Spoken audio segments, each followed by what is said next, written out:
জি, আসসালামু আলাইকুম। স্যার কেমন ওয়ালাইকুম আছেন? আসসালাম। আছি আলহামদুলিল্লাহ, ভালো। আপনি ভালো আছেন? জি, আলহামদুলিল্লাহ। দৈনিক শিক্ষকদের কথা ফেসবুক লাইভ থেকে যারা সংযুক্ত হয়েছেন দেশ এবং বিদেশ থেকে আমাদের এই অনুষ্ঠানে নিয়মিত আয়োজনে সবাইকে অভিনন্দন, শুভেচ্ছা। আজকে আমাদের সাথে অতিথি হিসাবে আছেন অধ্যক্ষ মোহাম্মদ ফজর আলী, অধ্যক্ষ ঢাকা শিক্ষা বোর্ড লেবুর স্কুল অ্যান্ড কলেজ, প্রেসিডিয়াম সদস্য বাংলাদেশ শিক্ষক সমিতি। স্যারকে অভিনন্দন, শুভেচ্ছা জানিয়ে শুরু করছি আজকের যে শিক্ষা প্রতিষ্ঠান খোলা এবং সমসাময়িক বিষয় নিয়ে আজকের আলোচনা। আমাদের এই আরেকজন অতিথি মাধ্যমিক কারিগরি শিক্ষক পরিষদের প্রকৌশলী আবুল বাশার স্যার সংযুক্ত হওয়ার কথা, হয়তো এখনো সংযুক্ত হতে পারেন নাই। আমরা মূল আলোচনায় ফিরে যাব, তার আগে আমি দুটি কথা বলছি। আজকে আমি একটি সংবাদ যেটা আমার হাতে আছে, বাংলাদেশ প্রতিদিন, সেখানে আছে চলে গেলেন শিল্পপতি জয়নুল হক শিকদার। আহ, এবং উনি শিক্ষা অনুরাগী, তারপরে বিশিষ্ট শিল্পপতি, বীর মুক্তিযোদ্ধা, বঙ্গবন্ধুর ঘনিষ্ঠ সহচর এবং আমাদের মাননীয় প্রধানমন্ত্রীর অত্যন্ত কাছের আহ, শিকদার গ্রুপ অফ কোম্পানি যে চেয়ারম্যান জয়নুল হক শিকদার গতকাল ইন্তেকাল করেছেন, রাজিউন।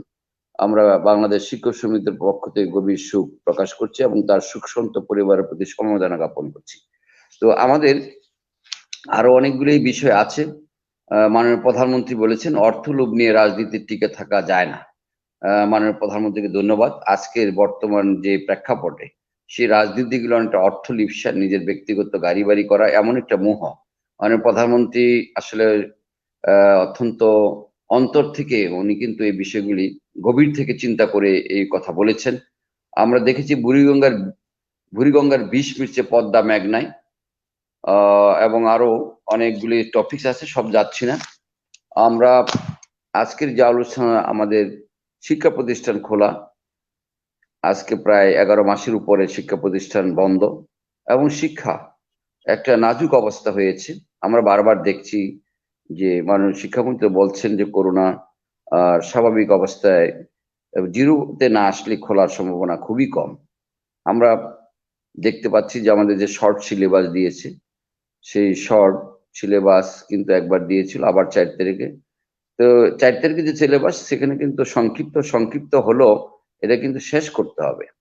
এবং শেষ না করলে এসএসসি পরীক্ষাতে যে খুব একটা ভালো ফলাফল হবে সেটা নয়। এবং আমরা দাবি জানাচ্ছি আজকের লাইভ থেকে যেন আগামী মার্চ মাসের 1 তারিখ থেকে শিক্ষা প্রতিষ্ঠান সীমিত আকারে হলো খুলে দেওয়া হয়, এসএসসি পরীক্ষা বা এইচএসসি পরীক্ষার্থীদের আগামী ভবিষ্যৎ বা সুন্দর ভবিষ্যৎ চিন্তা ভাবনা করি। আমরা যদি একটু পিছনের দিকে যাই, আমরা দেখতে পাই যে আহ, যেভাবে এসএসসি পরীক্ষার ফলাফলটা দেওয়া হয়েছে, এখনো কিন্তু অষ্টম শ্রেণীর কিন্তু একটা রেজাল্ট দেওয়ার কথা বা সার্টিফিকেট, সেটা এখনো দেওয়া হয়নি। আমরা 9-এ ভর্তি করেছি এবং বিভিন্নভাবে অনলাইনে ক্লাস শুরু করছি, সরকারি নির্দেশনা কিন্তু আমরা মানছি। তো আমাদের এখন যে মূল বিষয়টা, যে শিক্ষা প্রতিষ্ঠান কবে খোলা হবে, এরকম হাজারো প্রশ্ন কিন্তু অভিভাবকদের কাছে। আর এই শিক্ষা প্রতিষ্ঠান খোলা না হলে শিক্ষার সাথে কিন্তু অনেকগুলি ব্যবসা বাণিজ্য জড়িত, লাইব্রেরি জড়িত, অভিভাবকদের ব্যবসা বাণিজ্য, অনেক কিছু জড়িত আছে। অনেকে জড়িয়ে পড়ছে, অনেক শিক্ষার্থী অভিভাবকরা কিন্তু বেতন দিতে চাচ্ছে না, টিউশন দিতে চাচ্ছে না, এবং ছাত্র কমে গেছে অনেক প্রতিষ্ঠানে। অর্থাৎ শিক্ষা প্রতিষ্ঠানে ছাত্র না থাকলে একটি হাহাকারের মধ্যে আমরা আছি। আর শিক্ষকদের সমস্যা তো আছেই, শিক্ষকরা অর্থনৈতিক ভাবে কিন্তু আমরা জিমিয়ে পড়ছি। অর্থনৈতিক যে ক্ষতি আমাদের হয়েছে, এটা আগামী 10 বছরও পূর্ণ করা যাবে না। কারণ শিক্ষকদের যে ক্যাশ ক্যাপিটাল ছিল বা জমানো টাকা ছিল, সব খেয়ে সাফ করা হয়েছে। আমরা সেই জন্য শিক্ষা প্রতিষ্ঠান না খুললে শিক্ষকদের টিউশন বিভিন্ন ভাবেই কিন্তু আমরা ক্ষতিগ্রস্ত। এই জন্য অবিলম্বে শিক্ষা প্রতিষ্ঠান খুলে দেওয়ার জন্য জোর দাবাচ্ছি, দাবি জানাই। আমি যদি এই বিষয়গুলি নিয়ে আমি অধ্যক্ষ ফজল স্যারের কাছে যাই, যে স্যার আজকে আমাদের মূল যে টপিক শিক্ষা প্রতিষ্ঠান খোলা ও সমসাময়িক বিষয় এবং শিক্ষা প্রতিষ্ঠান, এখন আমরা দেখতে পাচ্ছি যে গতকাল 24 ঘন্টায় 9 জন মারা গেছেন, আর আগের দিন 10 জন। এর চেয়ে কি আসলে একবার জিরো অবস্থায় হবে? এবং টিকা বা ভ্যাকসিন দেওয়া হচ্ছে শিক্ষকদের, শুরু হচ্ছে, কেউ কেউ দিচ্ছে বা আমরা নিচ্ছি, কিন্তু আমরা যদি এই অবস্থা চলতে থাকে, যে জিরোতে যদি না আসে বা মৃত্যুর হার যদি স্বাভাবিক না হয়, তাহলে শিক্ষা প্রতিষ্ঠান কি আদৌ খোলা হবে কে বা কি নিশ্চয়তা কিন্তু নাই। তাহলে আমরা দেখতেছি যে বিভিন্ন পত্র পত্রিকায় যে শিক্ষকদের সমস্যা, অভিভাবকদের সমস্যা। আসলে সরকার এই অভিভাবকদের অর্থনৈতিক সংকট চিন্তা করে শিক্ষা ব্যবস্থা জাতীয়করণ করা দরকার কিনা, বা এই বিষয়গুলি নিয়ে যদি স্যার আপনি আমাদের দর্শকদের উদ্দেশ্যে কিছু বলেন। অধ্যক্ষ ফজলী স্যার। জি, ধন্যবাদ নজরুল ইসলাম রনিন স্যার, সভাপতি বাংলাদেশ শিক্ষক সমিতি বাসিস এবং বর্তমান শিক্ষকদের জাতীয় নেতা, শিক্ষকদের প্রাণের স্পন্দন, বিশেষ করে বেসরকারি শিক্ষকদের একজন অভিসংবাদিত নেতায় পরিণত হয়েছেন জনাব নজরুল ইসলাম রনি। আপনাকে আমি আজকের এই অনুষ্ঠান আয়োজন করার জন্য এবং আমাকে আমন্ত্রণ জানার জন্য বিশেষভাবে ধন্যবাদ জানাচ্ছি। শিক্ষা প্রতিষ্ঠান খোলার বিষয়ে আমার যেটা ব্যক্তিগত মতামত, শিক্ষা প্রতিষ্ঠান অবিলম্বে খুলে দেওয়া উচিত। তার কারণ হিসেবে আমি যেটা বলবো, দেশে এটা মাননীয় প্রধানমন্ত্রী শেখ হাসিনারই অবদান। বিশ্বের 25% দেশেও করোনার টিকা পায়নি বা দেয়া শুরু হয়নি। আমার অনেক পরিচিত জন, আত্মীয় স্বজন আমেরিকা, কানাডায়, এমনকি ইংল্যান্ডে, অস্ট্রেলিয়ায় বসবাস করে, জার্মানিতে, ইটালিতে। তারা এখনো টিকা পায় নাই। টিকার জন্য কানাডায়, ইউএসএ তে হাহাকার, লন্ডনে হাহাকার। বাংলাদেশের মানুষ দলে দলে টিকা দিচ্ছে। সত্যি কথা বলতে কি, আমি আজকে সোহরাওয়ার্দী মেডিকেল কলেজে টিকা দিতে গিয়েছিলাম। এত ভিড়! আমি যখন গিয়েছি আমি দেখলাম যে আমি যে পেছনে সিরিয়াল পড়বে আমার, আমি টিকা দিতে পারিনি, চলে আসছি। সত্যি কথা বলতে 18 কোটি লোকের মধ্যে যদি 5 জন 10 জন লোক করোনায় মারা যায়, সেটার ভিত্তিতে শিক্ষা প্রতিষ্ঠান খুলে না দেওয়ার কোনো কারণ নেই।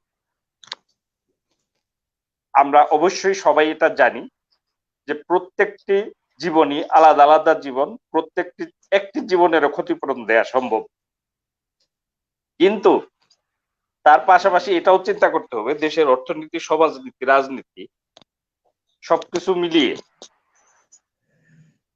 দেশকে চলমান রাখতে হবে। শিক্ষা দেশের প্রাণ, শিক্ষা জীবনের গতি, জীবনের স্পন্দন। শিক্ষা প্রতিষ্ঠানগুলো আসলে কারা পড়ে? আমাদের রাষ্ট্রীয় ব্যবস্থাপনা অনুযায়ী যদি আমরা বলি, প্রথম শ্রেণীতে 6+ বয়সের শিশুরা ভর্তি হয়। তার মানে 6+ থেকে যদি ধরি আমরা, ওই প্রিপারেটরি ক্লাস বা কেজি এই ধরনের ক্লাসগুলো যদি বাদও দিই, এখান থেকে যদি মাস্টার্স, উচ্চ শিক্ষার সর্বোচ্চ স্তর পর্যন্ত আমরা চিন্তা করি, অনার্স বা মাস্টার্স, তাহলে ধরে নেওয়া যেতে পারে 6 বছর থেকে 25 বছর বয়সের যে মানুষ দেশে, তারাই কিন্তু শিক্ষা প্রতিষ্ঠানে লেখাপড়া, শিক্ষা প্রতিষ্ঠানে যাওয়া আসে। এই বয়সের কোন লোককে কিন্তু টিকা দেওয়ার তেমন কোনো প্রয়োজন আছে বলে আন্তর্জাতিক বিশ্ব বা বিশ্বের বিশেষজ্ঞ পর্যায়ের যারা চিকিৎসা বিজ্ঞানী তারা মনে করছে না, এমনকি বাংলাদেশ সরকারও কিন্তু সেই ধরনের চিন্তা করছে না। কাজেই শিক্ষা প্রতিষ্ঠানই বন্ধ রাখার কারণটা কি? এখানে আমি একটা বিষয় বলবো, প্রতিদিন দেশে প্রায় কোনো দিন শতাধিক লোক সড়ক দুর্ঘটনায় মারা যায়। গড়ে আমি দেখেছি 2020 সালে 5,000-এর অধিক লোক সড়ক দুর্ঘটনায় মারা গেছে। এটা পত্র পত্রিকায় বা মিডিয়ার খবর, মিডিয়াতে যতটুকু আছে সেটার খবর। তাহলে বাংলাদেশের কি সড়ক পরিবহন বন্ধ করে দেওয়া হবে? যে সড়ক পরিবহন করলেই, পরিবহন চললেই সেখানে লোক মারা যায়? এটা একটা বিষয় যে বন্ধ করে দেয়া যাবে না, সড়ক চলমান রাখতে হবে, যানবাহন চলমান রাখতে হবে। আমাদের টিকা এসে গেছে, শিক্ষার্থীরা ঘরে বসে থাকতে থাকতে প্রায় 11 মাস চলছে, মানসিকভাবে বিকারগ্রস্ত হয়ে যাচ্ছে। কাজেই এদের শারীরিক মানসিক যে সমস্যা তৈরি হচ্ছে, এটা স্বাভাবিক করতেও যে কয় বছর লাগবে এটা বলা যাচ্ছে না। এখন আর শিক্ষা প্রতিষ্ঠান বন্ধ রাখার কোনো কারণ নেই। আমার মনে হয় ওই মাঝে মধ্যে ব্যঙ্গ করে মানুষ বলে থাকে যে রাজনীতিতে পলিটিক্স ঢুকে গেছে আমাদের শিক্ষা ক্ষেত্রে। করোনার মধ্যে শিক্ষা ক্ষেত্রে কোভিড-19 পলিটিক্স ঢুকে গেছে। আমার ধারণা শিক্ষার একটি অংশ যারা সুবিধাভোগী, আমি সেই ক্যাটাগরি আমরা সবাই জানি 3 থেকে 5%, তারা ঘরে বসে শতভাগ বেতন, বোনাস, যত আর্থিক সুযোগ সুবিধা পাচ্ছে, কিন্তু একজনও ঘরে বসে নেই। শিক্ষা প্রতিষ্ঠান খোলার ব্যাপারে তারা নেগেটিভ অ্যাটিটিউড শো করে, সরকারের উচ্চ পর্যায়ে কান পড়া দেয়, কিন্তু তারা প্রত্যেকদিন ঘর থেকে বের হয়, বেতনের টাকা পাচ্ছে, বোনাসের টাকা পাচ্ছে, সকল প্রকার আর্থিক সুযোগ সুবিধা পাচ্ছে, ঘরে বসে বসে সেই টাকা নিয়ে ফুর্তি করে বাজারে বেড়াচ্ছে, রেস্টুরেন্টে বেড়াচ্ছে, পর্যটন কেন্দ্রে বেড়াচ্ছে। আর সরকারকে কান পড়া দিচ্ছে শিক্ষা প্রতিষ্ঠান খুলবেন না, খুললে ছেলেমেয়েরা মারা যাবে। কিন্তু ছেলে মেয়ে নিয়ে নিয়েই ঘুরছে। বিয়ের অনুষ্ঠান একটাও বন্ধ নেই। যত প্রকার কার্যক্রম আছে দেশে এখন কোনটা বন্ধ আছে? তাহলে শিক্ষা প্রতিষ্ঠান বন্ধ রাখার কারণটা কি? আমি মনে করি অবিলম্বে, যে 14 তারিখ বলছে, 14 তারিখের পরে থেকে শিক্ষা প্রতিষ্ঠান খুলে দেওয়া উচিত। এবং শিক্ষা প্রতিষ্ঠান খুলে দেওয়ার না কারণে দেশে নীরব একটি দুর্ভিক্ষ চলছে এক শ্রেণীর মানুষের মধ্যে, যারা বেসরকারি শিক্ষার সাথে জড়িত। কিছু শিক্ষক আছে, দেশের একটা বড় অংশ আছে যারা এমপিও ভুক্ত শিক্ষক না, এমপিও ভুক্ত কর্মচারী না, তারা সরকার থেকে 1 টাকা বেতন পায় না, তারা কিন্তু তাদের জীবন দুর্বিষহ হয়ে গেছে। এর পাশাপাশি আপনি একটি বিষয় বলেছেন যে শিক্ষার সাথে আরো অনেক কিছু জড়িত, এমনকি শিক্ষার সাথে কিন্তু পরিবহনও জড়িত। তারাও কিন্তু রিক্সাওয়ালা বলেন, ওই বাস মালিক বলেন, তারাও কিন্তু এই শিক্ষার সাথে অনেকটাই জড়িত। তারাও কিন্তু অত্যন্ত দুর্বিষহ জীবনযাপন করছে। এর সাথে পাঠ্যপুস্তক, খাতাপত্র বা শিক্ষা সামগ্রী বিক্রেতা, তারাও কিন্তু তাদের জীবন বিপর্যস্ত। এর পাশাপাশি শিক্ষার যে মূল উদ্দেশ্য, শিক্ষার্থীদের মানসিক বিকাশ মারাত্মকভাবে অবদমিত হয়ে গেছে। শিক্ষার্থীরা আজকাল আস্তে আস্তে এর বিস্ফোরণ ঘটবে, মানসিকভাবে সে বিপর্যস্ত হয়ে যাচ্ছে। তারা মোবাইলের দিকে বা অন্য কোনো বিষয়ে তারা এডিক্টেড হয়ে যাচ্ছে, একটা বিকলাঙ্গ জাতিতে পরিণত হবে এবং এর প্রভাব কিন্তু দীর্ঘদিন পড়বে। সেই জন্য আমি শিক্ষা প্রতিষ্ঠানের বিষয়ে বলবো, শিক্ষা প্রতিষ্ঠান অবিলম্বে খুলে দেওয়া উচিত। 18 কোটি লোকের মধ্যে 5-10 জন লোক মারা যাচ্ছে, এটা অন্য কোনো কারণেও মারা যেতে পারে, এর চেয়ে অনেক বেশি অন্যান্য রোগে মারা যাচ্ছে, অন্যান্য রোগে এর চেয়ে বহু গুণে মারা যাচ্ছে। তাহলে কি দেশের সকল কার্যক্রম বন্ধ আছে বা বন্ধ করে দিতে হবে? এই জন্য আমি অনুরোধ করব সরকারের কাছে, অবিলম্বে শিক্ষা প্রতিষ্ঠান খুলে দিন, শিক্ষা প্রতিষ্ঠানের হাহাকার দূর করে রাষ্ট্রে একটি স্বাভাবিক কর্মকাণ্ড শুরু করা জরুরি। ধন্যবাদ।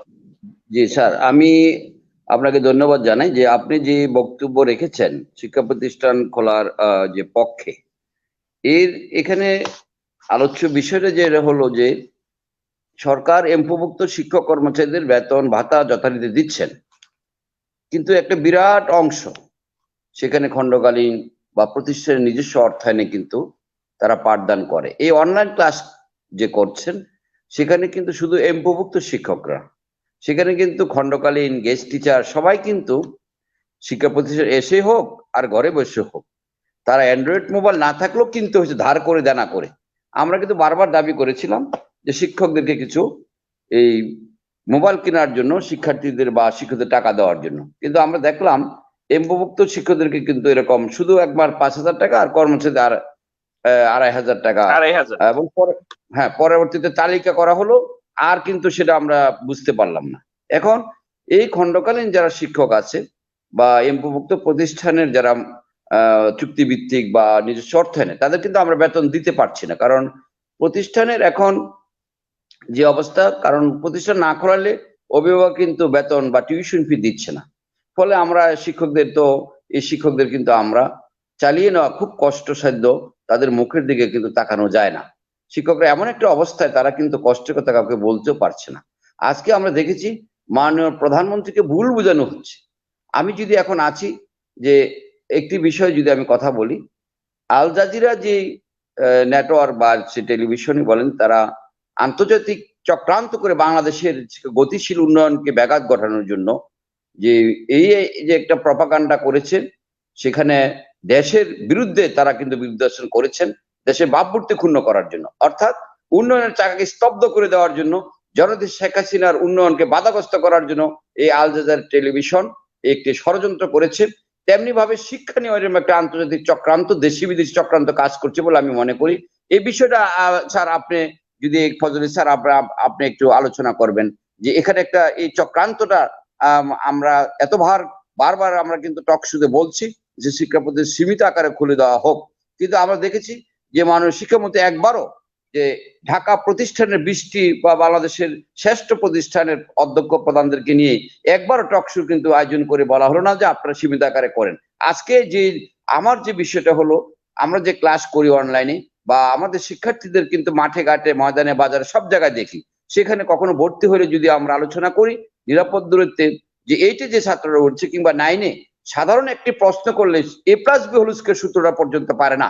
দে are basically so weak in studies, লেখাপড়া এতটা দুর্বল। এই দুর্বলতা কাটতে আগামী 10 বছর হবে কিনা যথেষ্ট সন্দেহ।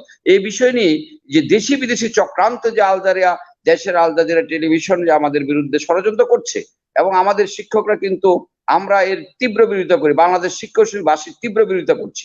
আজকে শিক্ষা প্রতিষ্ঠান খোলার ব্যাপার বা শিক্ষা নিয়ে আমরা বারবার বলানোর পর এত দাবি করছি যে মুজিব বর্ষিক আলোকিত শিক্ষা জাতীয়করণ করা দরকার, এবং আপনি দেখেন 25% ঈদ বোনাস 17 বছরে পরিবর্তন হয়নি। আজকে এই নিয়ে মাননীয় শিক্ষামন্ত্রী বা কেউ কথা বলছে না। এখানেও কি একটা ষড়যন্ত্র আছে কিনা অধ্যক্ষ ফজল স্যার আপনি আমাকে একটু বলবেন প্লিজ। জি, ধন্যবাদ। আপনি একটা বিষয় সামনে নিয়ে আসছেন, এই নিয়ে আমি আমার ফেসবুক পেজে আরো কয়েকদিন আগে স্ট্যাটাস দিয়েছি। আল জাজিরার যে প্রতিবেদন বাংলাদেশের বিরুদ্ধে, এটা জাতীয় পর্যায়ে যারা এই সরকারের বা বাংলাদেশের বর্তমানের যে উন্নয়নের গতি, এটাকে কোনোভাবেই বাধাগ্রস্ত করতে পারতেছে না। আল জাজিরার মাধ্যমে জাতীয় এবং আন্তর্জাতিক ষড়যন্ত্রকারীরা এই কাজগুলো করতেছে। আমি এটা তীব্র নিন্দা জ্ঞাপন করছি। আমি আল জাজিরাকে এটা বলবো, বা যারা এ নিয়ে হইচই করছে তারা একবার বলুক, আল জাজিরা মায়ানমারে যে নির্যাতন হচ্ছে, যেখানে কোনো গণতন্ত্র বলে কিছুই নেই, কয়েকদিন আগে যে ঘটনা ঘটে গেল, নির্বাচিত সরকার অং সান সুচিকে বন্দি করা হয়েছে, সংসদ পার্লামেন্ট বসতে দিল না, এখানে লাখ লাখ মুসলিমকে হত্যা করা হয়েছে। আল জাজিরার কি কোনো প্রতিবেদন আমরা দেখেছি? যদি আল জাজিরা এতই মানবতাবাদী হয়, এতই মানবপ্রেমী হয়, এতই মুসলিম প্রেমিক হয়, তাহলে মায়ানমারকে নিয়ে কোনো রিপোর্ট করে না কেন? এই ধরনের সারা বিশ্বে যে মানবাধিকার লঙ্ঘন হচ্ছে বহু রাষ্ট্রে, এটা নিয়ে আল জাজিরার কোনো প্রতিবেদন নাই। আল জাজিরা একটা মাফিয়া চক্র এই টিভিকে চালাচ্ছে বা মাফিয়াদের হাতে চলে গেছে, যারা এই আল জাজিরা বাংলাদেশের অর্থনৈতিক উন্নয়নকে বাধাগ্রস্ত করার জন্য, বাংলাদেশের যে উন্নয়নের গতি সেটাকে স্লো করে দেওয়ার জন্য এই কর্মকাণ্ডগুলো চালাচ্ছে। বাংলাদেশের একটি বড় বৈদেশিক মুদ্রা এখন আসে সেনাবাহিনীর মাধ্যমে। হতে পারে প্রত্যেক জাতিতে, প্রত্যেক সম্প্রদায়ে, প্রত্যেক গোষ্ঠীতে কিছু ব্যক্তি বিশেষ বিভিন্ন কারণে দুষ্ত্রুটি থাকতে পারে। ব্যক্তি বিশেষের দুষ্কৃতির কারণে একটি দেশ বা রাষ্ট্রকে নিয়ে যে ধরনের ষড়যন্ত্র হচ্ছে, এটা দুঃখজনক। আল জাজিরাকে আমি অনুরোধ করব, আপনারা মায়ানমার দিকে দৃষ্টি দেন। বাংলাদেশের দু একটি বিচ্ছিন্ন ঘটনা নিয়ে এত হইচই করার কোনো কারণ নেই। শেখ হাসিনার বিকল্প আপনারা খুঁজতেছেন কে? এই বাংলাদেশে শেখ হাসিনার বিকল্প কে আছে? কাজেই এখানে যে শিক্ষা নিয়েও কোনো আন্তর্জাতিক ষড়যন্ত্র হচ্ছে কিনা, সরকারের ঊর্ধ্বতন মহলে কান পড়া দেওয়া হচ্ছে কিনা, আমার কাছে এখন সন্দিহান। আমি বলবোই, আজকে অনার্স মাস্টার শিক্ষকেরা, বুভুক্ষ শিক্ষকেরা 29 বছর যাবৎ কোনো বেতন পায় না, তারা আজকে জেলায় জেলায় মানববন্ধন করেছে, স্মারকলিপি দিয়েছে। তাদের কথা সরকারের ঊর্ধ্বতন মহলে, তাদের ক্রন্দন স্পন্দিত হয় না। এটা বড় দুঃখজনক। আজকে অনার্স মাস্টার্স পাঠদানকারী বেসরকারি অনেক শিক্ষক 11 মাসে 5,000 টাকা সরকারের কাছ থেকে পেয়েছে। প্রতিষ্ঠান থেকে অনেকেই আছে কোনো টাকা পয়সাই পাচ্ছে না। এরাও তো এই দেশের নাগরিক, এদেরও তো পূর্বপুরুষ, এদের বাপ দাদা, আত্মীয় স্বজনরা এই দেশের স্বাধীনতা সংগ্রামে, এই দেশের মুক্তিযুদ্ধে তারাও আত্মদান করেছে। আজকে তারা দ্বিতীয় শ্রেণীর নাগরিকে পরিণত হয়েছে, তাদের দিকে কেউ তাকাচ্ছেন না। এভাবে চলতে পারে না। শিক্ষা প্রতিষ্ঠানের যে অবস্থা, শিক্ষা প্রতিষ্ঠানগুলোতে যে হাহাকার, শিক্ষা প্রতিষ্ঠানগুলো দেশের প্রাণ স্পন্দন, শিক্ষা প্রতিষ্ঠানকে ঘিরে দেশের বড় অর্থনীতি কাজ করে, সেই অর্থনীতি আজকে স্তীমিত হয়ে গেছে। এই শিক্ষা প্রতিষ্ঠানগুলো খুলে দেওয়ার ব্যাপারে আল জাজিরার মতো কেউ ষড়যন্ত্র করছে কিনা, সেটা জাতীয় পর্যায়ে হতে পারে, আন্তর্জাতিক পর্যায়ে হতে পারে, সরকারকে এগুলো বিবেচনায় নিতে। আর এর পাশাপাশি আমি আবারও বলছি, এক শ্রেণীর লোক ঘরে বসে পূর্ণ বেতন ভাতা সবকিছু পাচ্ছে, তারাই শিক্ষা প্রতিষ্ঠান খোলার বিরুদ্ধে। শিক্ষা প্রতিষ্ঠান খুলে দিন। আমি মাননীয় প্রধানমন্ত্রীর কাছে অনুরোধ করব, ধাপে ধাপে শিক্ষা প্রতিষ্ঠান সীমিত আকারে প্রথমে খুলে দিন, আস্তে আস্তে খুলে দিন, অবিলম্বে আগামী ধন্যবাদ স্যার। 14 আবার তারিখের আসবো পরে থেকে। আপনার কাছে, আসবো জি, স্যার। আপনি আমাদের সাথে আব্দুল রশিদ স্যার জাতীয়করণ সাহেব বলেছেন। আব্দুল রশিদ স্যার আপনাকে ধন্যবাদ। তানিয়া আক্তার কুমিল্লা থেকে আপনাকে ধন্যবাদ। আব্দুল আলিম সাহেব বলেছেন রাষ্ট্রীয় বিভাগের সম্মেলন বগুড়াতে অনুষ্ঠিত মার্চে, আপনাকে অভিনন্দন। আমরা থাকবো এবং আমাদেরকে ইনভাইট করলে যাব এবং সেখান থেকেই আপনাদের জাতীয়করণের আন্দোলন জোরালো করবেন সে প্রত্যাশা করছি। আমাদের সাথে আছেন মানিরাজ, শিক্ষায় প্রকল্প চলবে না, এটা জাতীয়করণের অন্তরায়। জি মানিরাজ, আপনাকে ধন্যবাদ। আমাদের অনেক দর্শক, সকলের মতামত নেওয়ার চেষ্টা করছি। শিক্ষা প্রতিষ্ঠান খোলা নিয়ে আবু জাফর বলেছেন সরকার এটা গভীর ঘুরে আছে, শিক্ষকদের জাতীয়করণ নৈতিক আন্দোলনকে হয়তো থামিয়ে দেওয়া এর অংশ। কিছু লোক সরকারকে ভুল বোঝাচ্ছে। আপনাকে ধন্যবাদ। আব্দুল কায়ম, আপনাদের ধন্যবাদ দিয়েছেন। আপনাকেও ধন্যবাদ। ঝর্ণা বিশ্বাসকে ধন্যবাদ যে উনি বলেছেন জাতীয়করণের জন্য ফেব্রুয়ারির মধ্যে কর্মসূচি চাই, আমরা ভাবছি আসলে কি করা যায়। আমি অধ্যক্ষ ফজল স্যারের দৃষ্টি আকর্ষণ করছি, দর্শকদের মতামতগুলি আপনি একটু নোট করে জবাব দিবেন। আমাদের দর্শকরা আপনার কাছে এর উত্তর জানতে। মামুন রাসেল, আজ অযোগ্য অদক্ষ লোক দিয়ে শিক্ষা প্রশাসন চলছে, না হলে 5,500 অনার্স মাস্টার শিক্ষকরা বেতন পেত। সঠিক বলেছেন সুমন মন্ডল। আর ঠাকুরগাঁও এক শিক্ষক তো চাকরি হারিয়ে ভিক্ষাবৃত্তি করছে, চরম। এটা আমরা আসলে আলোচনায় নিয়ে আসবো। জাতীয়করণ সমাজ দাবি ইনশাল্লাহ জাতীয়করণ অনুষ্ঠান নেতৃত্ব হবে। আপনাকে ধন্যবাদ। আমার একা সম্ভব না, আপনাদের পাশে থাকতে হবে। এলএস প্রিয়া, শিক্ষা প্রতিষ্ঠান অবশ্যই খুলে দেওয়া উচিত। আব্দুল আলিম বগুড়া থেকে অভিনন্দন, শুভেচ্ছা। আপনাকে অভিনন্দন। আমাদের মুজাম্মেল স্যার, ধন্যবাদ আপনাকে। আবকর স্যার বলছে যে স্যার জাতীয়করণের জন্য কর্মসূচি ঘোষণা। শাহ আলম সাহেব, শতভাগ উৎসব বার্তা সহ জাতীয়করণে কিছু বলবেন আশা করছি, চেষ্টা করবো। মিজানুর রহমান, শিক্ষা অবশ্যই খুলে দেওয়া উচিত। 4 থেকে 5 বছর পরে শিক্ষামন্ত্রী বলছেন, কি বলছেন সেটা বলেন। স্যার আপনার কেমন আছেন? অনার্স মাস শিক্ষকদের পাওয়া অভিনন্দন। আপনারা ভালো নেই, আমরা ভালো নেই। এমডি জিয়াউরুল ইসলাম, স্কুল খোলার ব্যবস্থা করেন। সালমান নূর বলছেন জাতীয় করণ প্রাণের দাবি। ইনশাল্লাহ প্রিয় রনিসের হাত ধরেই বেশি সময় তার সুফল ভোগ করবেন। এটা সবার দাবি এবং আশা করি ইনশাল্লাহ মাননীয় প্রধানমন্ত্রী সেটা ঘোষণা করবেন। যদিও মাননীয় প্রধানমন্ত্রী আন্তরিক আমরা জানি, কিন্তু কেউ কেউ ভুল বোঝাচ্ছে, এমনটা আমরা যতটুকু জানি। সেই জন্য আজকে আমরা বিষয়গুলি তুলে ধরছি জাতির জন্য। আমরা পরে আবার আসবো। অনেক লেকচারার আব্দুল লতিফ বলে ছাত্র ছাত্রী অভিভাবক শিক্ষক শিক্ষা সহ সর্বজনীন মাঠে নামলে জাতীয়করণ করতে সরকার বাধ্য হবে। জি, আপনাকে ধন্যবাদ। এস এম জাহাঙ্গীর আলম, জাতীয়করণ চাই, দিতে হবে। আমাদের সুমন মন্ডল বলেছেন, রনি স্যার আমরা শিক্ষকরা নাকি টাউট বাটপা, এইভাবে একটা জনপ্রিয় অনলাইন পত্রিকায় বলা হলো, কিন্তু শিক্ষকের পক্ষ থেকে জোরালো কোনো পদক্ষেপ দেখলাম না। এরকম মানে কষ্টে মনে হচ্ছে মরে যাচ্ছি। জি সুমন মন্ডল, আপনার এই বিষয়টা অধ্যক্ষ ফজল স্যার জবাব দিবেন।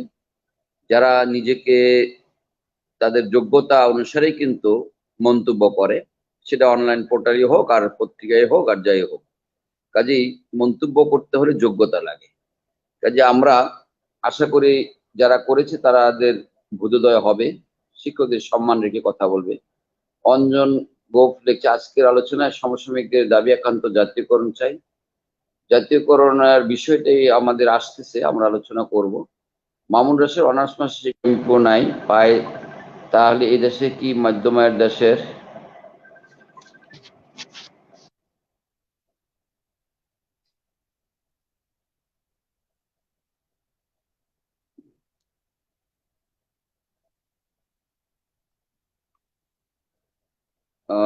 আমাদের আব্দুর রশিদের অনার্স মাস্টার শ্রেণীতে পাঠদানকারী শিক্ষকদের এমপু দিতে হবে।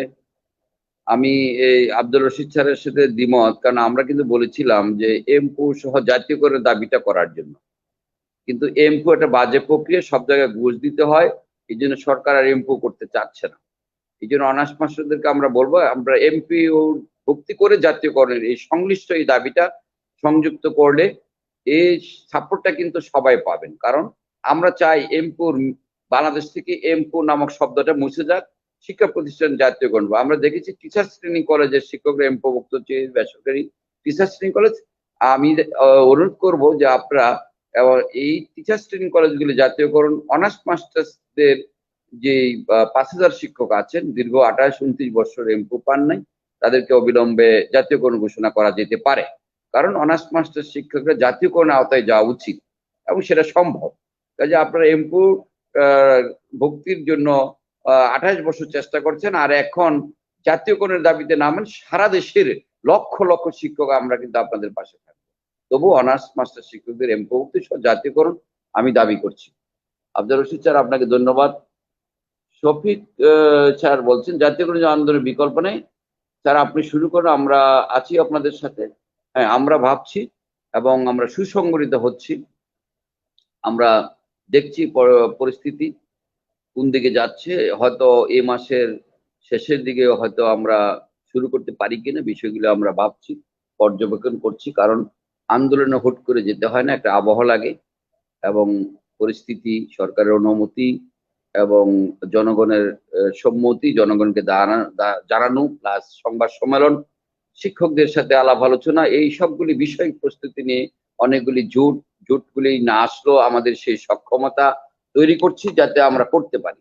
এখন কোনো জোটের নেতারা যদি না আসে, সেক্ষেত্রে আমাদের কিন্তু করার কিছু নেই, আমাদেরকে এগিয়ে যেতে হবে। আমরা জাতীয়করণের আন্দোলনে এবং যে দাবিটা আমরা করছি যুক্তিক, মাননীয় প্রধানমন্ত্রী সেটা মেনে নেবেন এমনটি আমরা প্রত্যাশা করছি। আর আন্দোলন না করলে আমাদের কোনো দাবি পূর্ণ হয়নি, অতীত ইতিহাস বলে। সেই জন্য আন্দোলনের বিকল্প নেই এবং সেটা শান্তিপূর্ণ হবে। শিক্ষা প্রতিষ্ঠান খুলে দিলে আন্দোলন করা একটু সময় লাগবে। এদিকে মার্চ মাস মুজিব বর্ষ, ভারতীয় অতিথি বা বিভিন্ন দেশ থেকে অতিথি আসবে, মার্চে আন্দোলন করা খুব কঠিন হবে। এই মাসের শেষের দিকে করা যায় কিনা, আমি যারা শিক্ষক নেতৃবৃন্দ, জোট নেতৃবৃন্দ আছেন, বিষয়টা ভেবে দেখার জন্য অনুরোধ করছি। আপনাদের সমর্থন দেখছি, পর্যালোচনা করছি। আমরা ইনশাল্লাহ কিছু একটা করব, বিশ্বাস রাখেন। আমাদের পাপিয়া হোসেন, করোনার অজুহাতে কেন শিক্ষক ছাঁটাই করা হবে? শিক্ষকরা কি করোনা এনেছেন? তাহলে তাদের সাথে কেন এই অমানবিক আচরণ করছে? রামপুরা নিশা বালিকা উচ্চ বিদ্যালয়ের প্রধান শিক্ষক, আমরা শুনেছি প্রায় 10-12 জন শিক্ষককে একসাথে বের করে দিয়েছেন। এটা খুব দুঃখজনক। এটার তীব্র নিন্দা প্রতিবাদ করছি এবং তাদেরকে পুনর্বহাল করার জন্য জোর দাবি জানাই সরকারের কাছে।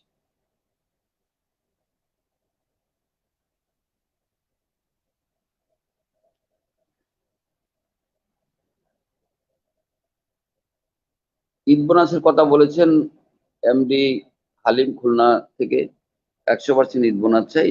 ঈদ বোনাসের বিষয়ে মাননীয় শিক্ষামন্ত্রীর সাথে আলাপ হয়েছিল কিছুদিন আগে। তিনি বলেছেন বিষয়টা দেখবেন এবং আমরা শিক্ষা মন্ত্রণালয়ের অতিরিক্ত সচিব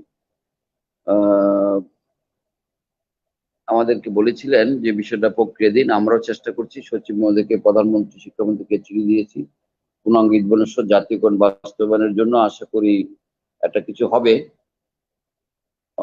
আমাদের অনেক দর্শক অনেক মন্তব্য করেছেন। একটু মুজাম্মেল হোসেন স্যার বল, শিক্ষকরা প্রাতিষ্ঠানিক বেতন বা কোনো সুযোগ সুবিধা করোনাকালীন সময় নিতে পারে নাই, কথা আমরা বলেছি। তানিয়া আক্তার, আসসালাম স্যার, শুভকামনা। আপনাকে ধন্যবাদ তানিয়া।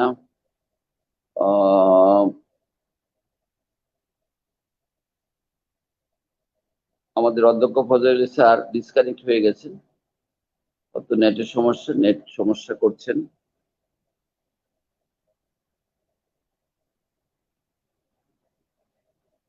আজকের যে বিষয়টা নিয়ে আমরা কথা বলছিলাম, শিক্ষা প্রতিষ্ঠান খোলা, আমরা অবিলম্বে দাবি জানিয়েছি এবং শিক্ষা প্রতিষ্ঠান খুলে দেওয়ার জন্য। আমার বিশ্বাস মার্চ থেকে খুলে দেওয়া হবে এবং সেটা মাননীয় প্রধানমন্ত্রীকে আগামী রবিবার আমরা চিঠি দেব খোলার জন্য, যুক্তি তর্ক উপস্থাপন করে। আমরা চেষ্টা করছি ইনশাল্লাহ। আমাদের যে বিষয়টা হলো, শিক্ষা প্রতিষ্ঠান বন্ধ থাকার কারণে শিক্ষকতার পেশাটা থেকে যে আমাদের যে শিক্ষকদের যে শুরু হয়েছে ভুলে যাওয়া, এই যে আপনার অনলাইনে শিক্ষা দেওয়া, এটার একটা আউটপুট ভালো হচ্ছে না, অভিভাবকরা জানিয়েছেন। ছাত্র কানেক্ট হতে পারে না, নেটের সমস্যা, অ্যান্ড্রয়েড নাই, সেখানে কিন্তু 50%ও হয় না। ফলে আমরা দেখেছি গত 11 মাসও করেছি, এখন যে ছাত্রদের সাথে কোনো প্রশ্ন করা হলে কোনো আউটপুট পাই না। মানসিক সমস্যা দেখা দিয়েছে, অভিভাবকরা অস্থির হয়ে গেছে এবং শিক্ষা প্রতিষ্ঠান খুলে দিলে আশা করি যে ইনশাল্লাহ নিরাপদ দূরত্বে, কারণ আমরা সরকার যে নির্দেশ দিয়েছিলেন পরিষ্কার পরিচ্ছন্ন, টেম্পারেচার মেশিন ক্রয় সমস্তই তো করেছি, কিন্তু কিন্তু খুলে দেওয়া হচ্ছে না। তো সেই অবস্থায় আমরা পরিষ্কার পরিচ্ছন্ন করে বসে আছি, কখন খুলে দিবে। আর এখন 8-9 জন 10 জন মারা যাচ্ছে, কারণ প্রতিদিন আমরা দেখি সড়ক দুর্ঘটনা যে ভয়াবহতা, সেখানে প্রাণ যাচ্ছে। আর এটা যদি জিরো অবস্থায় আসতে হয়তো সময় লাগতে পারে। সেজন্য নিরাপদ দূরত্বে সীমিত আকারে শিক্ষা প্রতিষ্ঠান খুলে দিলে, বিশেষ করে এসএসসি পরীক্ষার্থীদের জন্য একটি প্রিপারেশন হবে এবং তাদের সংকীর্ণ সিলেবাসটা যদি আমরা শেষ করে দিতে পারি এবং তাদেরকে ভালো রেজাল্ট হবে, সেদিক থেকে বিবেচনা করা হলো শিক্ষা প্রতিষ্ঠান খুলে দেওয়া উচিত। এছাড়া আছে কিন্ডারগার্টেন শিক্ষক। কিন্ডারগার্টেন শিক্ষকরা অনেক প্রতিষ্ঠান বন্ধ হয়ে গেছে, তারা অমানবিক মানে একটা কষ্টের মধ্যে কিন্তু আছে। আবার আপনাদের আমরা সরকার বাহাদুরকে আমরা জানিয়ে দিতে চাই, অনেক যে প্রতিষ্ঠান কিন্তু তারা কিন্তু বিভিন্নভাবে ক্লাস চালিয়ে যাচ্ছে। আর মাদ্রাসাতে অনুমতি দেওয়া, তারা মাদ্রাসা চলছে। তো মাদ্রাসা করোনা না হলে শিক্ষা প্রতিষ্ঠানে এটা নিয়ে আমার এতটা বুঝতেছি না যে কেন এটা কি সমস্যা। মাদ্রাসা চলছে, অনেক কোচিং চলছে, বিভিন্ন বাজার হাঁটা যায় না, মানুষের বিয়ের ফাংশন সব কিছু চলছে। তো যাই হোক, আমরা আশা করি সরকার বিষয়গুলি চিন্তা করবেন, শিক্ষকদের কথা চিন্তা করবেন। শিক্ষকরা আজকে যদি অর্থনৈতিক সংকটে থাকে, তাদের কিন্তু এই ভালোভাবে পাঠদান করতে পারবে না, তাদের ছেলে মেয়ে নিয়ে কষ্ট আছে। সামনে রোজার মাস আসতেছে, আমরা 25% ঈদ বোনাস দীর্ঘ 17 বছরও পরিবর্তন হয় নাই। সেই জন্য আমরা সরকারের কাছে, মাননীয় প্রধানমন্ত্রীর কাছে অনুরোধ জানাবো যে আপনারা দ্রুত শিক্ষা প্রতিষ্ঠান খুলে দেন এবং আগামী ঈদের আগে পূর্ণাঙ্গ ঈদ যে বোনাস পাওয়া সহ মুজিব বর্ষী শিক্ষা ব্যবস্থা জাতীয়করণ ঘোষণা করুন, সেই জোর দাবি জানাচ্ছি। আমাদের আরে অনেক দর্শক আছেন, আর ইসলাম 4 থেকে 5 বছর পরে শিক্ষামন্ত্রী বলেছেন, কি বলেছেন আমাকে সেটা লেখেন নাই। আমাদের আরো কিছু দর্শক সংযুক্ত হয়েছেন। এমডি আলাউদ্দিন, শুভকামনা, আপনাকে ধন্যবাদ। অঞ্জন, আজকের অনুষ্ঠান সময় অতিথিবৃন্দকে প্রাণঢালা অভিনন্দন। মুস্তাফিজুর রহমান স্যার, ধন্যবাদ স্যার। জাতীয় দাবি শিক্ষক কর্মচারীর অভিভাবক। আমি অনেক শিক্ষক আমাদেরকে ফেসবুকে বলছেন আন্দোলন করার জন্য, এবং সবাইকে ঐক্যবদ্ধ করার কথা অনেকে বলেন। গত 5ই অক্টোবর কিন্তু আমরা শিক্ষকদের কিন্তু একটা সমাবেশ ছিল, আপনারা জানেন। করোনার সময় এটা বলেছিল অনেকে যে করতে দিবে না, পারমিশন নাই ইত্যাদি, কিন্তু আমরা কিন্তু সরকারের কাছ থেকে পারমিশন পেয়েছিলাম, করেছি। কিন্তু শিক্ষকরা বাধা দিয়েছে, অন্যান্য সংগঠনগুলি শিক্ষকদের আসতে দেয় না, প্রপাগান্ডা করেছে এবং বিভিন্ন ভাবে আমাদের উপর এটা নিয়ে টর্চার করার চিন্তা ভাবনা ছিল। যাই হোক, আমরা করেছিলাম। আগামীতেও করলে আপনারা ঘরে বসে থাকবেন না, আসবেন। আমরা প্রধান প্রিন্সিপালদের অনুরোধ করব, শিক্ষকরা আসতে চাইলে তাদেরকে বাধা দিবেন না। অন্যান্য যারা সংগঠনে আছেন, আপনারা যদি আন্দোলন না আসেন, তবুও আপনাদের অনুরোধ করব, আপনারা প্রপাগান্ডা না করে আপনারা দোয়া করবেন, কারণ জাতীয় করে দাবিটা কিন্তু সবার। এবং এটা বিশেষ করে শহরে হয়তো আপনারা অনেক প্রতিষ্ঠান প্রধানরা ভালো আছেন, তারা ভালো বেতন পান, 1-1.5 লাখ 2 লাখ। কিন্তু যারা গ্রামে আছেন প্রতিষ্ঠান প্রধান, তারা যে খুব বেশি বেতন পান, তাদের সাথে আমার আলাপ হয়েছে। আমরা মিঠাপুকুরে অনেক হেডমাস্টারের সাথে আলাপ করেছি গতকাল, রংপুর, বিশেষ করে গাইবান্ধা, অনেক জায়গায় শিক্ষকরা প্রধানরা যে খুব বেশি বেতন পান তা কিন্তু না। আর সাধারণ শিক্ষকদের তো কি যে কষ্টে আছে, তারা না খেয়ে থাকলেও কিন্তু বলে না, কারণ লজ্জা পায়। কাজেই দয়া করে আমি সকল প্রতিষ্ঠান প্রধান সহ যারা আছেন সচেতন শিক্ষকগণের কাছে অনুরোধ করব, আমরা যদি আন্দোলনে যাই বা দাবিতে, আন্দোলন থেকে এখানে আমাদের দাবিতে ঐক্যবদ্ধ হওয়ার জন্য চেষ্টা করছি। যদি এমনটি হয়, আপনাদের সহযোগিতা কামনা করছি। আমরা আমার বিরুদ্ধে কথা বলেন, কিন্তু জাতীয় করে বিরুদ্ধে নয়। আমরা আজকে দর্শকের উদ্দেশ্যে আরেকটি কথা আমি নিয়ে আসবো। আমরা দৈনিক শিক্ষার মাধ্যমে যেটা ভোরের কাগজের প্রতিবেদনের আলোকে দৈনিক শিক্ষা একটা রিপোর্ট করেছিল, যেখানে কল্যাণ ট্রাস্টের শিক্ষকদের যে কর্তনের টাকা দিয়ে বেতন দেওয়া হয়, এটা খুব দুঃখজনক। বেতন যদি আমাদের টাকা দেওয়া হয় এবং সেখানে শিক্ষক কর্মচারী কল্যাণ ট্রাস্ট, অবসর সুবিধা বোর্ড শিক্ষকদের কোনো কল্যাণ করতে পারছে না, সেটা অবিলম্বে বন্ধ করে দিয়ে শিক্ষা ব্যবস্থা জাতীয়করণ করার পাশাপাশি পেনশন ব্যবস্থা চালু করা হোক। যেই টাকাগুলি কর্তন করে নেওয়া হয়েছে এগুলি ফেরত দেওয়া হোক। আমরা এই কল্যাণ ট্রাস্ট আর চাই না। সেখানে যে স্টাফ আছে তাদের বেতন নেবে, আবার 58 জন নেওয়ার জন্য রিকুইজিশন দেওয়া হয়েছে শিক্ষামন্ত্রী। খুবই দুঃখজনক। আর আমরা শিক্ষকদের কর্তন করে সেখানে স্টাফ নিয়োগ করে আমাদের টাকা পয়সা দিয়ে তাদের বেতন দেবে, গাড়ি হাঁকাবে, গাড়ির তেল কিনবে, সংসার চলবে, এটা খুব দুঃখজনক। সেখানে একটা চমৎকার নিউজ করেছে ভোরের কাগজ, সেটার প্রতিবেদনও বা পুনরাবৃত্তি করেছে দৈনিক শিক্ষা। আমি দৈনিক শিক্ষাকে ধন্যবাদ জানাই। তো আমরা কল্যাণ ট্রাস্ট অবসর সুবিধা বোর্ড আজকে কিন্তু গলার কাটা হয়ে দাঁড়িয়েছে, এবং সেই কল্যাণ ট্রাস্ট অবসর সুবিধা বোর্ড বন্ধ অবিলম্বে দাবি জানাচ্ছি মাননীয় প্রধানমন্ত্রীর কাছে। আমরা জাতীয়করণ করার জন্য জোর দাবি জানাই। মাননীয় প্রধানমন্ত্রী, আপনি শিক্ষকদের বাঁচান, দেশকে বাঁচান। শিক্ষাকে ধ্বংসের পাশাপাশি জাতিকে ধ্বংস করে দেওয়ার জন্য একটি মহল তৎপর হয়েছে। আপনি অন্তর্দৃষ্টিতে দেখেন, ভালোভাবে চিন্তা করেন, শিক্ষকদের সাথে বসেন, শিক্ষক জাতির সাথে বসে আপনি একবার আলাপ করেন, শিক্ষকদের মনে যে কত কষ্ট আপনি দেখেন। আমরা কিন্তু আমি দায়িত্বহীন কণ্ঠে বলতে চাই যে এই শিক্ষক সমাজকে আপনি কাজে লাগান। আপনি যখন ডাক দিবেন আমরা কিন্তু হাজির। আপনি নির্ভয়ে চালান দেশ উন্নয়নের দিকে, এবং এই গতিকে থামানোর জন্য একটি চক্র, দেশি বিদেশি চক্র কাজ করছে। আমি দায়িত্ব কণ্ঠে বলতে চাই, শিক্ষক সমাজ আপনার পিছনে ছিল, আছে এবং থাকবে। আপনি শিক্ষকদের, এমপিওভুক্ত শিক্ষকরা 2018 সালে আপনি 5% ইনক্রিমেন্ট দিলেন, সেটা 4% কর্তন করা হচ্ছে। এরপর যে শিক্ষকরা এমপিওভুক্ত শিক্ষক কিন্তু কিছুই পায়নি, অথচ আমরা দায়িত্বে বিন্দুমাত্র কার্পণ্য করি নাই। আজকে 12-11 মাস সেই করোনার সময় একদিনও স্কুল কামাই করে না, আমরা কিন্তু স্কুল আছি। শিক্ষকরা অনলাইনে ক্লাস নিচ্ছেন, সাধারণ শিক্ষকরা শত শত মাইল দূরে, 800 মাইল 500 মাইল দূরে থেকে শিক্ষা প্রতিষ্ঠানে যান, অনলাইনে ক্লাস নেন, তারা কিন্তু অব্যাহত রাখছে। আপনি বলেছিলেন শিক্ষকদের ধান কাটার জন্য সুনামগঞ্জে আমাদের শিক্ষক প্রতিনিধি ধান কেটে দিয়েছে, বাড়িতে পৌঁছে দিয়েছে কৃষক। এখন কোনো কাজ নাই, এমন কোনো কাজ নাই, নির্বাচনে কাজ করে, রিস্ক নিয়ে কাজ করে। শিক্ষকরা ভোট দিতে পারে না, নির্বাচনে ডিউটি করে। তো আমাদের কিন্তু চাওয়া পাওয়া খুব বেশি না, আমরা আমাদের সম্মানে বাঁচতে চাই। 25% ঈদ বোনাস আজকে 17 বছরের পরিবর্তন হয় মাননীয় প্রধানমন্ত্রী। আমরা এই দুঃখ আপনাকে জানালাম, আপনি বিষয়টা ভেবে দেখবেন এবং আমাদের বিষয়গুলো আপনি ভাববেন, আমরা সে প্রত্যাশা করি। আমাদের সাথে অধ্যক্ষ ফজল স্যার আবার সংযুক্ত হয়েছেন অনেকক্ষণ। স্যার কি আমার কথা শুনতে পাচ্ছেন? স্যার কি আমাকে শুনতে শুনতে পাচ্ছি। পাচ্ছেন? আমি দুঃখিত যে ইন্টারনেটের আমি শুনতে পাচ্ছি না আপনার কথা। হ্যাঁ শুনতে পাচ্ছি স্যার, জি শুনতে পাচ্ছি। সাউন্ড একটু কম মনে হয়। যাও, আমি শুনতে পাচ্ছি, আমি শুনতে আমি পাচ্ছি। আপনার কাছে একটি শেষ প্রশ্ন রাখবো। কল্যাণ ট্রাস্ট এবং আমাকে শুনতে অবসর পান? সুবিধা বলে শিক্ষকদের যে 10% কর্তন করা হচ্ছে, জি বলুন। সেই কর্তনের টাকা দিয়ে কর্মচারীদের সেখানে যারা কর্মরত আছেন তাদের বেতন নেওয়া হচ্ছে, এমন একটি রিপোর্ট আমরা দৈনিক শিক্ষায় দেখেছি, ভোরের কাগজও দেখেছি। ভোরের কাগজের রিপোর্টের প্রতিবেদন বা ওর আলোকে এই রিপোর্টটা করেছে, ওখান থেকে ওরা কার্টিস করেছে। আপনি এ বিষয়ে একটু যদি বলেন যে আসলে কল্যাণ ট্রাস্ট কোন দিকে যাচ্ছে, না শেয়ার মার্কেটের মতো আমাদের কর্তনের টাকা একসময় সাদা হয়ে যাবে? তো এই বিষয়টা যদি বলেন অধ্যক্ষ ফজল স্যার, সাউন্ড একটু বৃদ্ধি করবেন আপনি।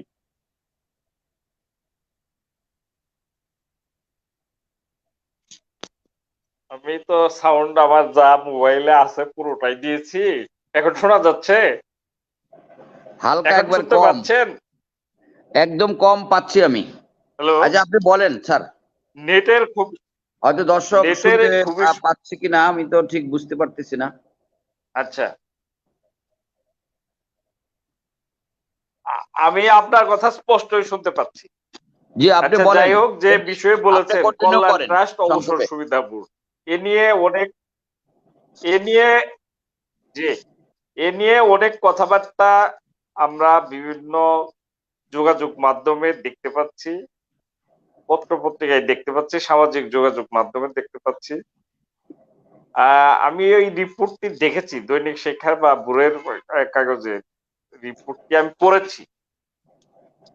এখানে দুঃখজনক হলো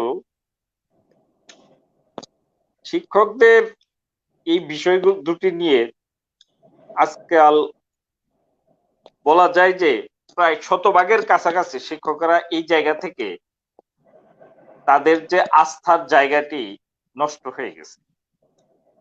এখন এখানে দায়িত্বে যারা আছেন, জনাব শাহজাহান আলম সাজু, অধ্যক্ষ সাজু সাহেব, এবং অবসর সুবিধা বোর্ডে আছেন যিনি,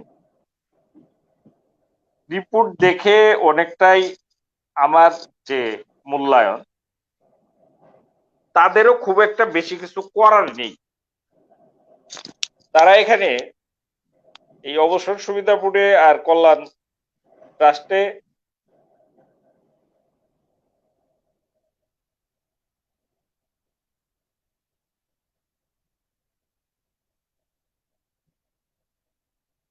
জি স্যার, আপনার নেটে আবার প্রবলেম, আপনার কথা আমি শুনতে পাচ্ছি নাই বলা চায় আমাদের। আবার নেটে প্রবলেম। যাই হোক, স্যারের চেষ্টা করছেন। আমাদের অনেক দর্শক নূর মোহাম্মদ,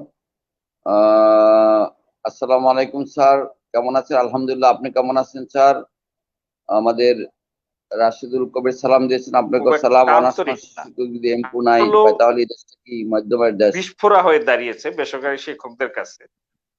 জি কারণ এখানে আমি দেখলাম যে কল্যাণের আরো 58 জন শিক্ষক, 58 জন ব্যক্তিকে বিভিন্ন পদে পদায়ন করার জন্য কল্যাণ ট্রাস্টের যে বর্তমান কর্তৃপক্ষ, তারা সরকারের কাছে আবেদন করেছে। কল্যাণ ট্রাস্টের যে টাকা, এটা মূলত শিক্ষক কর্মচারীদের, এমপিওভুক্ত শিক্ষক কর্মচারীদের টাকা। এই টাকা দিয়ে তাদের বেতন ভাতা দেয়া হচ্ছে এখন যারা আছে। আর নতুন যেটা অর্গানোগ্রাম করা হয়েছে, এই অর্গানোগ্রামে যদি বাস্তবায়ন হয় আর যদি তাদের বেতন ভাতা দিয়ে এই শিক্ষক কর্মচারীদের মাসে মাসে কেটে নেওয়া টাকা থেকেই দেওয়া হয়, তাহলে এটা আরো দুর্ভাগ্যজনক। বা আপনি যে কথাটি বলেছেন, জনাব নজরুল ইসলাম রনি সাহেব যে কথাটি বলেছেন, যে শেয়ার বাজারের মতো হবে। তাও হতে পারে। আসলে এগুলো কোনো এইভাবে দেশের একটা শিক্ষা চলতে পারে না। শিক্ষাকে এগিয়ে নিতে হলে বা মানব সম্পদের উন্নয়ন করতে হলে বা দক্ষ জনশক্তি তৈরি করতে হলে শিক্ষাকে যেভাবে অবহেলা করা হচ্ছে, যেভাবে বিভাজন তৈরি করা হয়েছে, এগুলো সব বন্ধ করে এক জায়গায় আনতে হবে। এবং এত বিধি উপবিধি বা বিধি নাই, এইভাবে শিক্ষাকে ধ্বংস করে দেওয়া হচ্ছে। আমরা বলতে পারি যে এভাবে চলে আসছে। আমি দেখি মাঝে মধ্যে সাজু সাহেব বলেন টকশোতে যে শিক্ষকেরা একটি ছাতা একটি লাঠি নিয়ে বিদায় হতো, বা একটি কোরআন শরীফ নিয়ে বিদায় অনুষ্ঠান হতো। এখন অনেক কিছু দেওয়া হচ্ছে, এগুলো দুর্ভাগ্যজনক। আবার স্বাধীনতা শিক্ষক পরিষদের একজন সহসভাপতি এসে যে কথা বলেছিলেন, শিক্ষকদের মনে খুব কষ্ট দিয়েছে যে বেসরকারি শিক্ষকেরা অযোগ্য, তাদের নিয়োগ ত্রুটিপূর্ণ। এই অযোগ্য ত্রুটিপূর্ণ নিয়োগ, এর জন্য দায়ী কে? এর জন্য তো দায়ী হলো রাষ্ট্র ব্যবস্থা, সরকার। শিক্ষার একটাই জায়গা এই শিক্ষার বিভাজন দূর করতে বা দক্ষ মানব সম্পদ তৈরি করার জন্য শিক্ষাকে এক জায়গায় নিয়ে আসতে হবে। এবং সেটার প্রথম ধাপ হলো, আমি বলবো না জাতীয়করণ করলেই সব সমাধান, এর প্রথম স্টেপটা হলো, সিঁড়ির প্রথম স্টেপটা হলো জাতীয়করণ। মোট কথা, এই যে ম্যানেজিং কমিটি, গভর্নিং বডি, দু একটি বিশেষ ক্ষেত্র ছাড়া অধিকাংশ ক্ষেত্রে শিক্ষার জন্য কাল হয়ে দাঁড়িয়েছে।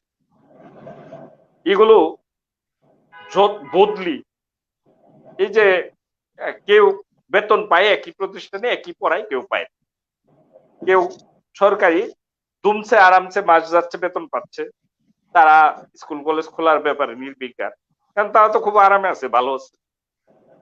সেই জন্য জাতীয়করণের কোনো বিকল্প নেই। আর জাতীয়করণের জন্য এই কল্যাণ অবসর নিয়ে কথা বলতে আর ভালো লাগে না, কারণ কল্যাণ অবসর দিয়ে তো এই জাতির শিক্ষিত বা শিক্ষকদের কোনো কল্যাণ কোনোদিনই হবে না, কারণ এই ব্যবস্থাটাই মারাত্মক ত্রুটিপূর্ণ। এখানে যারা আছেন তাদেরকে শুধু দোষারোপ করলেই এর সমস্যার সমাধান হবে না, কারণ তাদের হাত পা বাঁধা, তারা কথা বলতে পারে না, তারা সরকারের কাছ থেকে টাকা আনতে পারে না, সরকারকে বুঝাতে পারে না, বা সরকার টাকা দেয় না। তারা এটাকে তাদের মিনিমাম কার্যক্রম চালাতে যে টাকার প্রয়োজন, সেটা শিক্ষকদের মাসে মাসে জমাকৃত টাকা দিয়ে চালাচ্ছে। তারা নিজেরা বেতন ভাতা নিচ্ছে শিক্ষকদের মাসে মাসে কেটে নেওয়া টাকা থেকে, তারা বাড়ি ভাড়া দেয়। এই দেশের উপজেলা বা থানা শিক্ষা অফিস বা জেলা শিক্ষা অফিসেরও একটা অফিস আছে, যেটা সরকারি ভাবে দেওয়া হয়েছে, বা সরকার সেই অফিসের মালিক সরকার। কিন্তু অবসর কল্যাণ, যেটা সারা দেশের 5-6 লাখ শিক্ষকের একটা প্রতিষ্ঠান, তার জন্য একটি ঘরবাড়ি সরকার করে দিতে পারে না। যে সরকার নাকি 70,000 ঘরবাড়ি এই কোভিড এর মধ্যে করে দিছে, কিন্তু এই কল্যাণ ট্রাস্টের জন্য, এই অবসর সুবিধা বোর্ডের অফিসের জন্য একটা ঘর করে দিতে পারে। তাহলে অবহেলার কোন পর্যায়ে এই দেশের শিক্ষা আছে? এগুলো করে কাজ হবে না। শিক্ষাকে এক জায়গায় আনতে হবে, জাতীয়করণ করতে হবে, প্রথম ধাপ। ওই আমরা সাজু সাহেবকে অনেক শিক্ষকেরা নানাভাবে দোষারোপ করে, অনেকেই অশ্লীল কথাবার্তা ফেসবুকে লেখে, আমি এগুলো খুব অপছন্দ করি। ওনারা আসলে পারতেছেন না, আর ওনাদের একটা সমস্যা হয়ে গেছে, পারতেছেন না, ছাড়েন না। আমাদের সমস্যাটা এই জায়গায়, যদি আমি না পারি আমি ছেড়ে দিব, কিন্তু আমাদের পদের লোভ, চেয়ারের লোভ, গদির লোভ, অর্থের লোভ, সুযোগ সুবিধার লোভ এতই বেশি, সেই জন্য তারা এটা ছাড়তে পারতেছেন না। তারা যদি একযোগে কল্যাণ আর অবসরের যে 2 জন সদস্য সচিব আছে, তারা যদি বলে যে আমাদেরকে প্রয়োজনীয় সহায়তা সরকার করছে না, বা এই ব্যবস্থার সাথে আমরা একমত নই, আমরা পদত্যাগ করলাম, তাহলে তো সরকারের মধ্যে একটা নাড়া দেয়। তাহলে তো আমরা বুঝতে পারি যে হ্যাঁ, তারা বেসরকারি শিক্ষকদের বা দেশের শিক্ষা ব্যবস্থা নিয়ে বা দেশ প্রেমে উদ্বুদ্ধ হয়ে তারা এই কাজটি করেছে, কারণ এটা তো আসলে তাদের চাকরি না। এই কাজ, এই কল্যাণ অবসর নিয়ে কথা বললাম, আপনাকে অনেক ধন্যবাদ। জাতীয়করণের কোনো বিকল্প নেই। আরেকটি কথা আমি স্যার বলবো, জাতীয়করণের জন্য সত্যি কথা বলতে কি, বাংলাদেশ শিক্ষক সমিতি বা বাসিস সে পক্ষ থেকে এবং আমি ব্যক্তিগতভাবে সারা দেশের শিক্ষকদের সচেতন হওয়ার জন্য অনেক চেষ্টা করে যাচ্ছি, অনেকখানি সচেতন হয়েছে, তবে সকলকে মিলে চেষ্টা করতে হবে। এর সাথে এখন শিক্ষকেরা আমার মনে হয় 75% শিক্ষক সচেতন এবং ইনভলভ হয়েছে, কিন্তু এর সাথে ছাত্রছাত্রী অভিভাবকদের ইনভলভ করতে হবে। দেশের দিনমজুর কৃষক শ্রমিক সকলকে বোঝাতে হবে যে এই দেশের জন্য শিক্ষা জাতীয়করণ করা প্রয়োজন, তাদেরকে এই বিষয়টি বোঝাতে হবে। আরেকটি বিষয় হলো কি, দুর্ভাগ্যজনক নজরুল ইসলাম রনি স্যার, আমি আপনার মাধ্যমে এই পুরো দেশের মানুষকে বলছি, আগে অধিকার আদায়ের আন্দোলন হলে ওই আন্দোলনে সবার আগে যে কেউ আন্দোলন হোক ছাত্রছাত্রী গিয়ে ঝাঁপায় পড়তো তাদের সহযোগিতা করার জন্য, তাদের হাতকে শক্তিশালী করার জন্য, আন্দোলনকে বেগবান করার জন্য। আজকাল আমাদের ছাত্র সমাজগুলো বা ছাত্র সংগঠনগুলো শিক্ষকদের অধিকার আদায়ের আন্দোলনেও এগিয়ে আসতেছে না। তার মানে সবাই যেন কেমন জানি একটু কচ্ছপের মাথা যেভাবে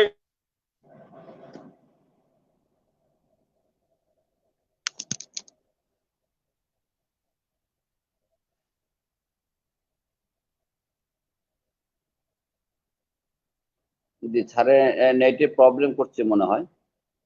আমাদের সাথে মুস্তাফিজুর রহমান স্যার সাজুর পদত্যাগ দাবি করছেন। আমাদের কুতুবুদ্দিন স্যার কক্সবাজার থেকে মজিবুর জাতীয় ঘোষণা। আমাদের স্বপন কুমার সুব্রবত বল শিক্ষকের কান্নার ধ্বনি মাননীয় প্রধানের কাছে পৌঁছায় না। অঞ্জন এই বিমতা সুলভ আচরণ পরিবর্তন করতে হবে।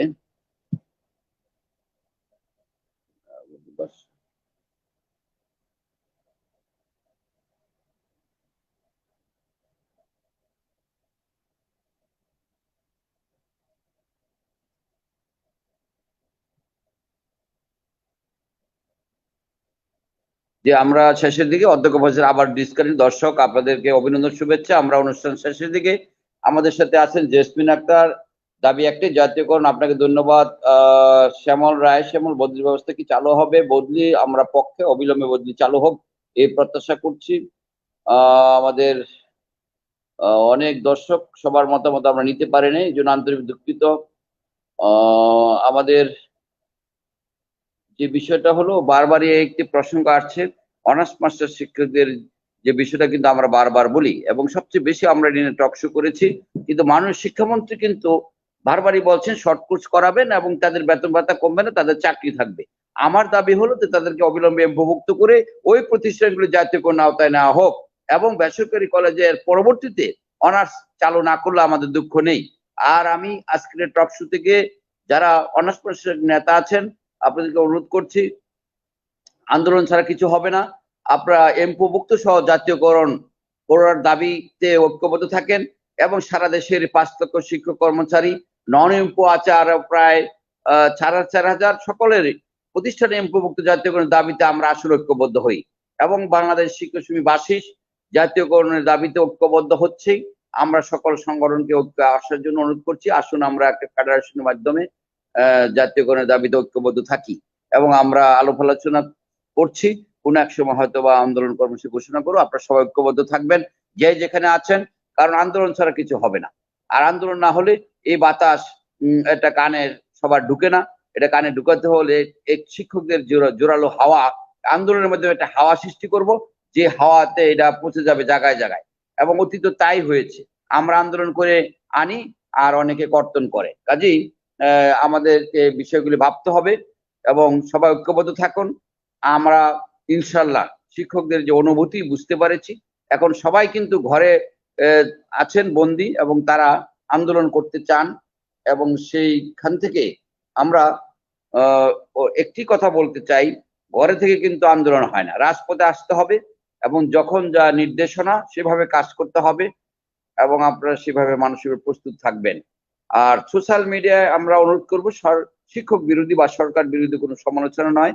আমার দাবি, পেশাজীবীদের এই আন্দোলনের দাবি, এটা দীর্ঘকাল থেকে আসছে, পৃথিবীর সব দেশে আছে, আমরা সেভাবে কাজ করব। আপনাদের আমরা ধন্যবাদ দিয়ে আজকে এখানে শেষ করব। আমরা একটি কথা, গৌতম গোপাল শাহ বলেছেন এমপিওশিটের ভুল সংশোধনের জন্য মাহসী কোনো লিঙ্ক দিবে কিনা, বিষয়ে আলোচনা করলে খুশি হব। জি স্যার, এবং সেটা আমাদের কাছে যে চিঠি আছে, মাওসের উপপরিচালক আমরা কথা বলেছি, একটি লিঙ্ক দিবে সংশোধনের জন্য, প্রধানের কাছে সংশোধনের সমস্ত তথ্য রেডি রাখার জন্য সেই লিঙ্ক আপলোড করতে হবে। শিক্ষা মন্ত্রণালয় মাওসি মিলিয়ে একটি টিম করা হয়েছে এবং অনেকের ভুল নাম, এই ভুল ঠিক না করা পর্যন্ত ইএফটি চালু হয় কিনা যথেষ্ট সন্দেহ আছে। সেগুলি কিভাবে করবে সে বিষয়গুলি নিয়ে, কারণ আমাদের কাছে যে তথ্য শিক্ষা মন্ত্রণালয় বা শিক্ষা অধিদপ্তর বলেছে ইএফটি চালু হলে প্রায় লক্ষাধিক শিক্ষকের এমপু বন্ধ হয়ে যাবে। ভুল, কারণ ভোটার আইডি এমপুর মিল নেই, অ্যাকাউন্টের মিল নেই, বিভিন্ন সমস্যা। কাজেই এগুলি বিষয়গুলি নিয়ে ভাবছি। তো আসুন আমরা ঘরে থেকেই নিরাপদ দূরত্ব থেকেই আমরা শিক্ষা কার্যক্রম চালিয়ে যাই অনলাইনে। আর মাস্ক পরে আমরা বাইরে যাব, সবাই ভ্যাকসিন বা টিকা নিব। অনলাইনে শিক্ষকরা আবেদন করার যে বিষয়টা সেটা কিন্তু এখনো স্বচ্ছ না, তবে আমরা করতে পারছি, অনেক শিক্ষক নিচ্ছেন বিভিন্নভাবে সাধারণ জনগণ হিসেবে। শিক্ষকদের জন্য আরো সঠিকভাবে সেটা করবেন বলে আমরা মনে করি এবং সবাই আমরা টিকা নিয়ে সুস্থ থাকবো, ভালো থাকবো, এবং সবাই সবার জন্য ইনশাল্লাহ দোয়া করব। আমি আজকে এই বলে শেষ করছি। আমার মনে হয় সবার সবকিছু উত্তর আমরা দিতে পেরেছি। এখানে মোটামুটি ভাবে অনেক কিছু চলে আসছে। হাবিবুর রহমান রিটন বলছেন আন্দোলন জোরদার করতে হবে। জি, আপনি প্রস্তুত থাকেন। রাজু আহমেদ দেখছেন অনার্স শিক্ষকদের এমপি প্রসঙ্গে কিছু বলেন। জি স্যার, আমরা বললাম তো, আর আপনি হয়তো শুনেছেন, আপনাকে ধন্যবাদ। শাহরিয়ার কামাল অবসর কল্যাণ বিলুপ্তি পেনশন, যে আমরা এটা দাবি করছি অবসর কল্যাণ বিলুপ্তি করা হোক। অবসর কল্যাণ আর দরকার নেই, অনেক কল্যাণ করেছেন। আমি অনুরোধ করব যারা ওখানে আছেন আপনারা এটাকে বিলুপ্তি করে আপনারা এখন বিদায় নেন। আমরা আর এটা চাই না, কারণ আমাদের রক্ত শুষে এই টাকা পয়সা শেষ হয়ে যাক, সেই শেয়ার বাজারের মতো সব সাদা হয়ে যাবে একসময় যা কাটছে, এমনটি মনে হচ্ছে। সেজন্য মাননীয় প্রধানমন্ত্রীর কাছেও আমরা কিন্তু দাবি জানিয়েছি এটা বিলুপ্তি করে যারা ওখানে বিভিন্ন দুর্নীতি অনিয়ম করছেন বিষয়গুলো তদন্ত করে ব্যবস্থা নেওয়ার জন্য। আমাদের আব্দুল খালেক স্যার বদলি চেয়েছেন, আমরাও চাই। ওমর খুসরু স্যার আন্দোলন চাই। আমি আন্দোলনে বিশ্বাসী না, আমি দাবি করব। দাবির প্রেক্ষাপটে হয়তোবা সেটা যদি সরকার আন্দোলন মনে করে কিছু করার নাই, কারণ মাননীয় প্রধানমন্ত্রী শিক্ষকদের দাবি নিয়ে আন্দোলন বা দাবি পছন্দ করে, দাবি না করলে তো পাবে না। সেই দাবিতে আমরা ঐক্যবদ্ধ হব, সেটাকে সরকার আন্দোলন ভেবেই নেই। আর দাবিতেই ভাবে আমাদের যৌক্তিক দাবি এটা। আজকে এই যৌক্তিক দাবিতে আমরা বাজেট বই করেছি, সারা দেশে পৌঁছেছি, অনেক এমপি মন্ত্রীদেরকে দিয়েছি, মোটামুটি সবাই সংসদে কথা বলেছে, কিন্তু করোনার কারণে হয়তোবা সেটা একটু সমস্যা হচ্ছে। তো সবাই ভালো থাকবেন। আজকে আমরা এখানে শেষ করছি। নেটের কারণে আমাদের অতিথি সবাইকে সংযুক্ত করে নেই। প্রিয় দর্শক, আবার সময় মতো আসবো, আপনাকে জানিয়ে দিব। আমরা আমাদের শিক্ষকতাটা পেশাকে ডেভেলপমেন্ট করার জন্য আমরা বেশি বেশি পড়াশোনা করব, বই পড়বো এবং স্বাস্থ্যবিধি মেনে ছিল বাইরে থাকবো। স্বাস্থ্যবিধি মেনে আমরা প্রয়োজনে বাইরে থাকবো, নতুবা ঘরে থাকবো। আর অভিভাবকদেরকে অনুরোধ করব, আপনারা জাতীয়করণের যে একটা সময়ের দাবি, আপনাদের যে অর্থনৈতিক যে সমস্যা আছে, আপনারা কিন্তু এখন জাতীয়করণ দাবি করা উচিত। কারণ এটা বঙ্গবন্ধু শিক্ষা দর্শন, অবৈতনিক শিক্ষা 1972-এর 17 ক ধারায় আছে অবৈতনিক শিক্ষা। এটা আপনাদের ছেলেমেয়ের বিনা বেতনে পড়ার অধিকার কিন্তু আছে। কাজে আপনি সেভাবে আপনার প্রস্তুত থাকবেন। আমরা আজকে এখানে শেষ করছি। আল্লাহ হাফিজ। জয় বাংলা, জয় বঙ্গবন্ধু। আসসালামু আলাইকুম।